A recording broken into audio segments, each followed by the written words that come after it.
व्यक्तित्व की पूर्णता और समाज में एकता का सृजन पुरुषार्थों के माध्यम से संभव होता है। कर्तव्यबोध, ईमानदारी, स्वतंत्रता, न्याय और समानता जैसे मूल्यों से व्यक्तित्व की धारणा गहराई प्राप्त करती है। जब व्यक्ति अपने जीवन को इन पुरुषार्थों के आधार पर संचालित करता है तो उसमें एक सकारात्मक प्रवृत्ति का उदय होता है, जो न केवल उसके व्यक्तिगत जीवन में बल्कि समाज के समुचित विकास में भी योगदान देता है। समाज और व्यक्ति में समरसता की भावना महत्वपूर्ण है, जिसके अभाव में समाज असंगठित और व्यक्तित्व एकाकी हो जाता है। पुरुषार्थों का अर्थ ही यह है कि हम इन पुरुषार्थों को प्राप्त करने के लिए निरंतर रूप से गतिशील है, अर्थात कर्मशीलता को किसी भी अवस्था में प्रसुप्त न होने दें। कभी कभी यह प्रश्न पूछा जाता है कि व्यक्ति कर्म करने के लिए स्वतंत्र है या नहीं। प्रश्न अत्यंत महत्वपूर्ण है, क्योंकि यदि व्यक्ति परतंत्र है और अपने कार्य करने के लिए स्वतंत्र नहीं है तो उसे अपने कार्यों के लिए उत्तरदायी नहीं ठहराया जा सकता है।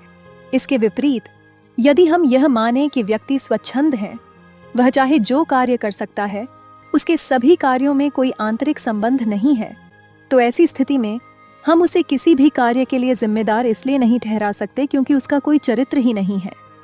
चरित्र का अर्थ ही यह है कि व्यक्ति के सोच विचार तथा व्यवहार में एक प्रकार से निरंतरता विद्यमान है। इसलिए नैतिक दृष्टि से न तो हम व्यक्ति को कार्य करने के लिए परतंत्र मान सकते हैं और न स्वच्छंद। सही सिद्धांत यही हो सकता है कि व्यक्ति कार्य करने के लिए एक सीमा तक स्वतंत्र है, पर उसकी स्वतंत्रता अपरिमित नहीं है। व्यक्ति अपने माता पिता, परिवार, समाज, देश आदि को चुनने में स्वतंत्र कहाँ है। वह अपने आसपास की वस्तुओं में से अपने मन के अनुरूप वस्तु तो चुन सकता है, यह स्वतंत्रता उसे प्राप्त है। इस तरह के चयन के आधार पर उसका चरित्र बनता है, संवरता है, और इस तरह के चरित्र निर्माण के आधार पर उसका भावी जीवन किसी निश्चित दिशा में बढ़ता जाता है। इस सिद्धांत को हम आत्मनिश्चिततावाद कह सकते हैं। इस सिद्धांत में हम व्यक्ति की स्वतंत्रता और सीमाएं दोनों के साथ न्याय करते हैं। यह सिद्धांत तर्क की दृष्टि से सही है। पुरुषार्थों का महत्व केवल प्राप्ति में नहीं बल्कि निरंतरता में भी निहित है। हमें अपने कर्मशीलता को हमेशा सक्रिय रखना चाहिए ताकि हम अपने उद्देश्य की प्राप्ति में सफल हो सकें। यह दोनों ही दृष्टियों से महत्वपूर्ण है। एक ओर कर्म करने की स्वतंत्रता है और दूसरी ओर अपने कार्यों के प्रति उत्तरदायित्व।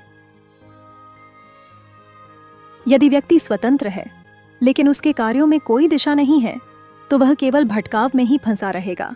इसलिए चरित्र की निरंतरता महत्वपूर्ण है, जो व्यक्ति के विचार और व्यवहार में रेखांकित होती है।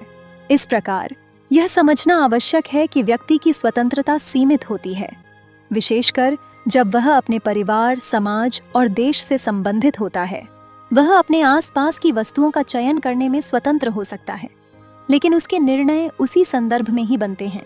यह विचार स्वतंत्रता और सीमाओं के बीच का संतुलन स्थापित करता है, जिसे आत्मनिर्णयवाद के सिद्धांत के रूप में समझा जा सकता है। आत्मनिर्णयवाद का सिद्धांत एक व्यक्ति को अपने कर्मों का चुनाव करने की स्वतंत्रता देता है, जबकि अपने पूर्व जन्म के कर्मों से बंधा होने की सच्चाई को भी स्वीकार करता है। भारतीय कर्मवाद इसलिए आत्मनिश्चिततावाद को स्वीकार करता है। अपने प्रारब्ध कर्मों से बंधे होने पर भी हम अपने वर्तमान जीवन को मनचाहे ढंग से बिताने के लिए स्वतंत्र हैं, और यह चुनाव ही हमारे आने वाले जीवन को भी निश्चितता प्रदान करता है। इसलिए गीता हमें कुशलता पूर्वक कर्म करने की सलाह देती है। भारतीय कर्मवाद इस दृष्टिकोण को आगे बढ़ाता है, यह बताते हुए कि हम अपने पूर्व जन्म के कर्मों से प्रभावित होते हैं, फिर भी इस जीवन में हम अपने आकांक्षाओं के अनुरूप कार्य कर सकते हैं। भगवद गीता और महाभारत के उद्धरण इस विचार का समर्थन करते हैं कि कर्म ही व्यक्ति का अधिकार क्षेत्र है। भारतीय चिंतन निष्क्रिय भाग्यवाद नहीं बल्कि सक्रिय और विचारशील कर्मवाद की ओर संकेत करता है। जीवन में सही कर्म का चुनाव करना ही हमारी सच्ची पहचान है, जिसके आधार पर हम अपने भविष्य का निर्माण कर सकते हैं। इन पुरुषार्थों के माध्यम से व्यक्ति के व्यक्तित्व को पूर्णता प्राप्त होती है तथा व्यक्ति तथा समाज में एक प्रकार की भावनात्मक एकता प्रकट होती है। कर्तव्यबोध, ईमानदारी, स्वतंत्रता, न्याय, समानता आदि के मूल इन पुरुषार्थों से निःसृत होते हैं। मूल भावना यह है कि व्यक्ति और समाज में समरसता उत्पन्न होनी चाहिए प्रवृत्ति और निवृत्ति में तालमेल बैठना चाहिए। वर्ण और आश्रम की संस्थाएं इन्हीं पुरुषार्थों के मूल रूप को उभारने का प्रयास करती हैं। इस तरह हम देखते हैं कि भारतीय कर्मवाद का सिद्धांत तर्क की दृष्टि से पूर्णतः संतोषप्रद है। यहाँ तक कहा जा सकता है कि इससे अधिक तर्कात्मक कर्म सिद्धांत की कल्पना नहीं की जा सकती है।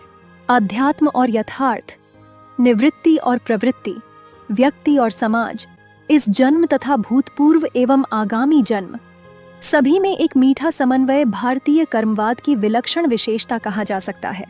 यह स्पष्ट है कि भारतीय दर्शन तथा संस्कृति विचारशील कर्मवाद की प्रवृत्ति को प्रोत्साहित करते हैं। महाभारत के शब्दों में क्रियावान मनुष्य ही पंडित है, यह क्रियावान से पंडित। भगवद गीता के शब्दों में कर्म ही व्यक्ति का अधिकार क्षेत्र है। भारतीय दर्शन तथा संस्कृति के मर्मज्ञ तुलसी के शब्दों में कर्म प्रधान विश्व करी राखा, जो जस करहि सो तस फल चाखा। वीडियो देखने और सुनने के लिए बहुत बहुत धन्यवाद।